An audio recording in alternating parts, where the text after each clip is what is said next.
نور الدین زنگی نو حضور نے ستیا جا جگایا مصر چو، اور بھی بڑے حکمران سن، تو اس کی وجہ یہی تھی کہ نور الدین زنگی نے دارالحدیث بنائے تھے، بڑی بڑی عمارتیں تعمیر کرائی تھی کہ یہاں بیٹھ کر شیخ الحدیث حضور کی حدیثیں سنائیں، رسول اللہ کے فرامین سنائیں، ان کو لاکھوں لاکھوں روپے مولویوں کو تنخواہیں دی، بڑے بڑے علماء کو، محدثین کو، کہا کہ آپ کا اور کوئی کام نہیں ہے، جو چاہے روغن بادام چاہیے، پستے چاہیے، بادام چاہیے، روٹی چاہیے، گھوڑے چاہیے، باغات چاہیے، آپ کو میں دوں گا، لیکن یہاں بیٹھ کر حضور کی حدیث پڑھاؤ۔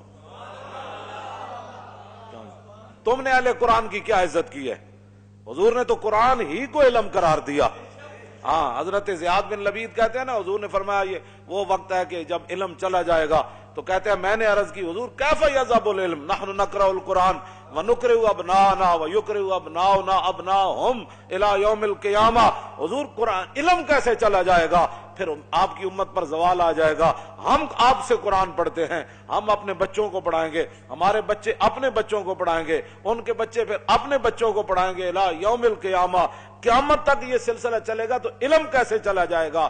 حضور نے فرمایا او زیاد، میں نے تو سمجھا تھا تو بڑا سمجھدار آدمی ہے، مدینہ منورہ میں تیری ماں تجھے روئے، یہ کیا بات تو نے سمجھ لی؟ اب الیس ھذا الیہود والنصارى یقرؤون التوراۃ والانجیل ولا یعملون بشیء فیہما، فرمایا یہ تمہارے سامنے یہود و نصارہ موجود ہیں، تورات بھی پڑھتے ہیں، انجیل بھی پڑھتے ہیں، لیکن جو اس میں لکھا ہے اس پر عمل نہیں کرتے، تو فرمایا میری امت قرآن ضرور پڑھے گی لیکن عمل نہیں کرے گی، تو علم چلا جائے گا۔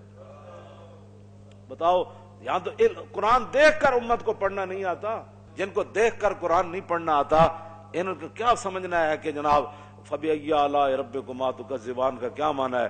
كُلُّ مَنْ عَلَيْهَا فَانٍ وَيَبْقَى وَجْهُ رَبِّكَ ذُو الْجَلَالِ وَالْإِكْرَامِ کا کیا معنی ہے؟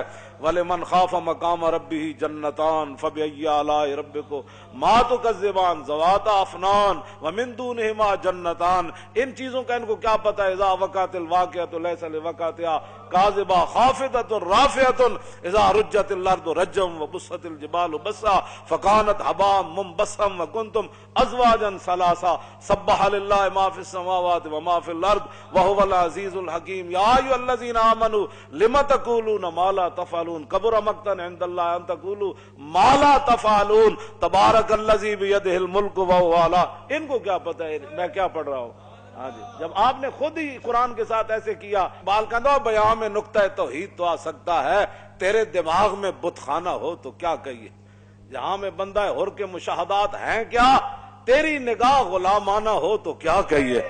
اقبال کہندا تانوں پتہ ہی نہیں محمد عربی دے غلاماں دا جناب، ہاں جی، انہاں دی ویکھن دا انداز کیویں تے انہاں دے چلن دا انداز کیویں، انہاں دے رہن دا انداز کیویں، انہاں دے کافراں نال گل کرن دا انداز کیویں، انہاں دا کھان دا انداز کیویں۔ کیوں جی؟ حذیفہ بن یمان اور رومیاں دے دسترخوان تے بیٹھے، ہزاراں نعمتاں پئیاں، روٹی کھاندیاں لقمہ نیچے گر گیا تے آپ جدوں چکن لگے تے نال والیاں نے کیا حضور اے کام نہ کرو، کہ ایک ہی کہن گے کہ نہ روٹی کدی نہیں ویکھی، یہ تھلو لقمے چاہ کے کھاندے، اسی دینا واسطے ہر قسم دے کھانے تیار کیتے، تے آپ نے فرمایا آترو کو سنت رسول اللہ لحاظ الہما کا، فرمایا آپ چلیا میں انہاں واسطے اپنے نبی دی سنت چھڑ دیواں۔ جہاں میں بندہ حر کے مشاہدات ہیں کیا؟ کیوں جی؟ تیری نگاہ غلامانہ ہو تو کیا کہیے؟ فرمایا تیری نگاہ ہی غلاماں والی، توں کدوں کہ ویکھیا کہ محمود غزنوی کنج آیا تے نور الدین زنگی دارالحدیث کنج بنائے، تو سدا بڑے بڑے مدارس تے جناب اجاڑنا چاہندے ہو، بڑے بڑے مدارس تسی اپنے گند داخل کیتے، ہمارا نصاب بھی پڑھاؤ۔ اقبال نے کیا لڑکیاں پڑھ رہی ہیں انگریزی قوم نے ڈھونڈ لی فلاح کی راہ، یہ ڈرامہ دکھائے گا کیا سین، پردہ اٹھنے کی منتظر ہے نگاہ۔ اقبال کہتا ہے وقت آ کے دسے گا نا کڑیاں سے انگریزی پڑھ کے نہ کی بڑھیا۔ کیوں جی؟ کو خوب سمجھتا ہوں کہ یہ زہر ہے وہ کند، کیا فائدہ کچھ اور کہہ کے بنو معتوب، پہلے بھی خفا مجھ سے تہذیب کے فرزند، کیا چیز ہے آرائش و قیمت میں زیادہ، آزادی نسواں یا زمرد کا گلو بند۔ کہنا میں کہنا میرے پہلے بھی بڑے ناراض ہیں تہذیب دے فرزند، کہنے لگا میں انہاں دا ہور ہے نا میرے خلاف بک بک، یہ میرے خلاف لوگ نہیں کرتے بک بک، اقبال کہنا میرے خلاف بھی بک بک کر دیں، کیا فائدہ کچھ کہا کہ او بھی بنو معتوب، پہلے بھی خفا مجھ سے تہذیب کے فرزند۔ کہتا ہے تہذیب دے بندے پہلے بھی، لیکن یہ خوب سمجھتا ہوں کہ یہ زہر ہے وہ کند۔ ہاں کہتا ہے کڑیاں دے دوپٹے لا دینے تے جناب مٹک مٹک اقبال کہندا بہل ہے دختر این دل بریہا مسلماناں نہ زیبت کافریا. اقبال کہندا جدوں مسلماناں دی دھی دوپٹے لا کے مٹک مٹک کے کالجاں یونیورسٹیاں جاندی تے اقبال کہندا اوئے مسلماناں دی دھی تینوں اے زیب ہی نہیں دیندی, اے کافراں دی اداواں تو کیویں اپنا لئیاں؟ مسلمانوں دیا دیاں جن کا آنچل نہ دیکھا ماہو میر نے اس ردائے نزاہت پہ لاکھوں سالہ. اقبال کہندا جی میں خوب سمجھتا ہوں کیا چیز ہے آرائش و قیمت میں زیادہ, آزادی نسواں یا زمرد کا گلو بند. کہندا میں اس بات کو خوب سمجھتا ہوں کہ کڑیاں دوپٹہ لا دیون ایک قیمتی ہے یا وڈی چادر کر کے ٹرن ایک قیمتی ہے. سارا کچھ تو تسی تباہ کر چھڑیا, تو کی چھڑیا تسی جناب, کی پڑھایا تسی تے جناب 12-14 کلاساں پڑھا کے منڈے نو جناب تسی تے نماز بھی نہ سکھا سکے, تسی تے جناب وہ جنازے دیاں دعاواں بھی نہ سکھا سکے, تسی تے منڈیاں نو جناب طہارت دے مسائل بھی نہ دس سکے, تسی تے بھی نہ دس سکے کہ وضو دے فرض کتنے, تیمم کس کو کہتے ہیں. جذبہ قرآن زیغمی روبائی است, فقر قرآن اصل شہنشاہی است. اقبال کہندا قرآن تو بغیر شیری دا دعویٰ کرنا اے تے لومڑی دی گل ہے. کہندا قرآن تو بغیر بندہ شیر نہیں بن, جذبہ قرآن زیغمی روبائی است. اقبال کہندا قرآن تو بغیر بندہ کہے میں شیر ہاں, وہ شیر نہیں, وہ تو لومڑی ہے. ہاں جی, فقر قرآن اصل شہنشاہی است. اقبال کہندا قرآن تے پڑھن والا تے قرآن تے عمل کرن والا تے وڈا شیر ہوندا, ہاں او شہنشاہ ہوندا. کیوں جی, او تے شہنشاہ ہوندا, او تے تہ بند بن کے تے جناب میدان او دے چلے جاندے.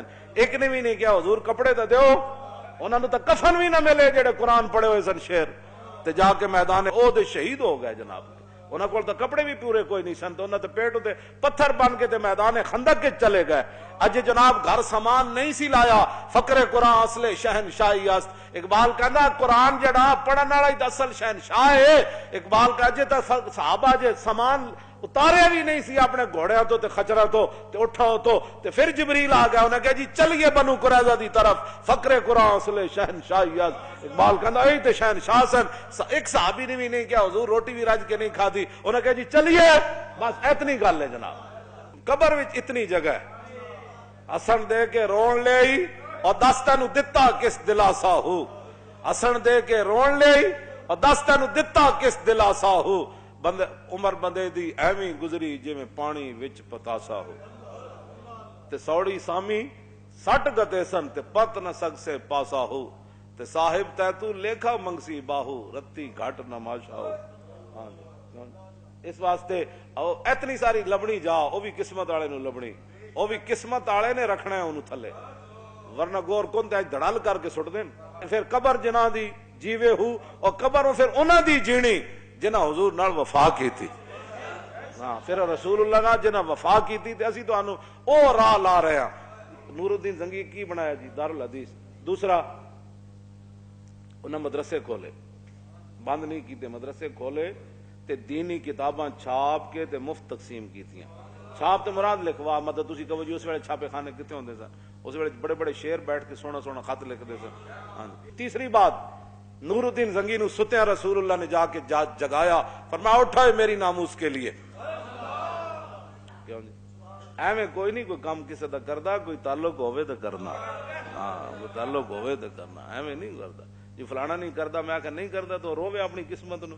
کیوں جی شکر کرن لبیک والے جڑے دیہڑی راتی لبیک دا نعرہ لاندے, او نہ ہو میرا ذکر حضور میں ہوا ورنہ خوشی میری طرف دیکھ کے مسکرائی کیوں. کتنے خوش نصیب ہو, ہر ویلے تجدید عہد کر دیو. کیوں جی تجدید وفا کر دیو. تیسری بات جو نور الدین زنگی کے اندر تھی, وہ سرکاری خزانے سے تنخواہ نہیں لیتے تھے. ساڑھے بزرگاں نے لکھا ہے نا, تین وجہ تو نور الدین زنگی نو حضور نے ستیا جا جگایا. آپ نے فرمایا کہ آ مدینہ منورہ میں میری عزت کا کام ہے. پھر نور الدین زنگی پھر این چار اپنا دامن کر کے نا کمیز این چک کے تے پورے مدینہ پاک دی گلیاں پھریا سی, اپنی فوج نال روندا سی, حضور تسی مینوں اس کام واسطے تسی مینوں منتخب کیتا, حضور میں تے اس کوئی نہیں سی قابل, حضور تسی مینوں آ جگایا, حضور تسی میرے اس کام واسطے منتخب کیتا.